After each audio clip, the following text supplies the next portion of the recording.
پرانے وقتوں کی بات ہے۔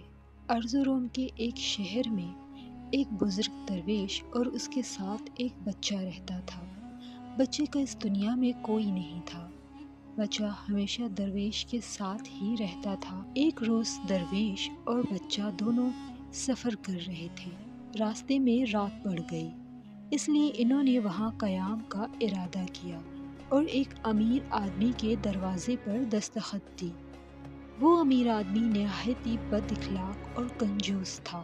اس آدمی نے ان کو رات ٹھہرنے کی اجازت تو دے دی، لیکن ان کو اپنے عالیشان مہمان خانے میں ٹھہرانے کی بجائے پرانے کمرے میں ٹھہرا دیا، جو کہ بہت ٹھنڈا اور تاریکی بدبودار تھا۔ وہ جگہ ان کے شایان شان نہیں تھی، لیکن مجبوراً وہ ٹھنڈے اور سخت فرش پر لیٹ گئے۔ بزرگ کو نیند نہیں آ رہی تھی۔ اس نے کروٹ لی تو نظر سامنے دیوار پر پڑی۔ اس نے دیکھا کہ دیوار میں ایک سوراخ ہے۔ وہ فوراً اٹھا اور دیوار کی مرمت شروع کر دی۔ تھوڑی کوشش اور محنت سے وہ دیوار کے سوراخ کو بند کرنے میں کامیاب ہو گیا۔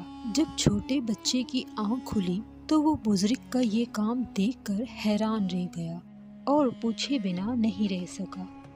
اس بد دماغ شخص نے تو ہمارا ذرا لحاظ نہیں کیا، اور آپ ہیں کہ اس کی ٹوٹی دیوار بھی مرمت کر دی۔ حقیقت وہ نہیں جو نظر آتی ہے۔ بزرگ درویش نے مختصر جواب دیا، پھر وہ وہاں سے نکل کر آگے چل پڑے۔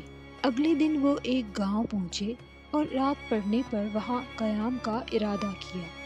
وہ ایک غریب کسان کے گھر گئے اور ان سے رات گزارنے کے لیے جگہ دینے کی درخواست کی۔ کسان اور اس کی بیوی بہت خوش اخلاق، مہربان اور مہمان نواز تھے۔ انہوں نے فوراً اپنے گھر کا بہت ہی اچھا کمرہ ان کے لیے خالی کر دیا اور جو کچھ بھی گھر میں موجود تھا کھانے کے لیے پیش کر دیا۔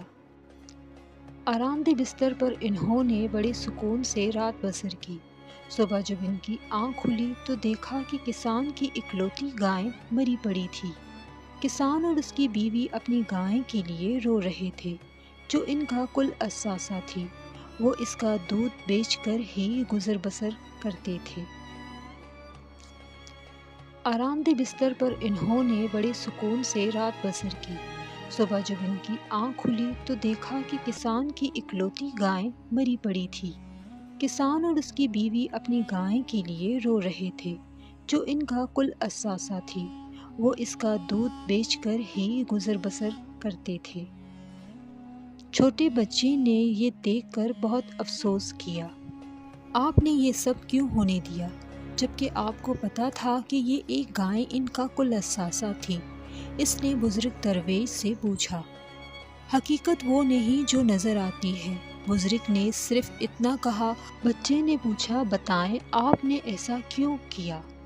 پہلے شخص جس کے پاس ہم ٹھہرے تھے وہ بہت امیر تھا، پھر بھی آپ نے اس کی مدد کی اور اس کی ٹوٹی دیوار بنا دی، جبکہ یہ کسان غریب تھا اور گائے کے علاوہ اس کا کوئی سہارا نہ تھا۔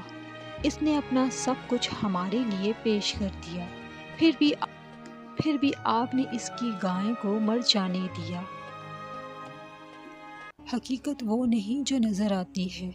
جب ہم امیر آدمی کے گھر ٹھہرے تھے تو میں نے دیکھا کہ تہہ خانے کی دیوار میں خزانہ دفن تھا، جو اس سوراخ سے ظاہر ہو رہا تھا اور باہر آ سکتا تھا۔ وہ خزانہ مل جاتا تو وہ اور زیادہ بد دماغ ہو جاتا، اس لیے میں نے اس خزانے کا منہ بند کر دیا تھا۔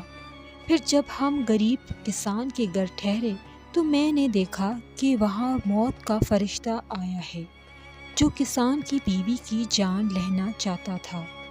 میں نے اس سے التجا کی کہ وہ کسان کی بیوی کے بدلے اس گائے کی جان لے لے، کیونکہ کسان اپنی بیوی سے بہت محبت کرتا تھا اور وہ اس کی ہر کام میں مدد کرتی تھی۔ اس طرح میں نے کسان کو زیادہ بڑے صدمے سے بچایا۔ یہ حقیقت ہے کہ اکثر ہم جو دیکھ رہے ہوتے ہیں وہ ویسا نہیں ہوتا۔ نظر بھی دھوکہ دے جاتی ہے۔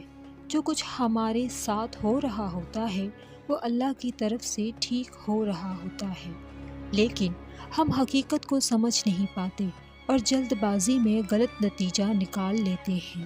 اگر ہم اس مقام پر تھوڑا سا صبر کر لیں تو ہمارے ہی فائدے ہوتے ہیں، کیونکہ حقیقت خود بخود سامنے آ جاتی ہے۔ اگر آپ میری سب کاموز کہانیوں کو دیکھنا اور سننا چاہتے ہیں تو لائک، سبسکرائب اور بیل نوٹیفیکیشن کو کلک کریں۔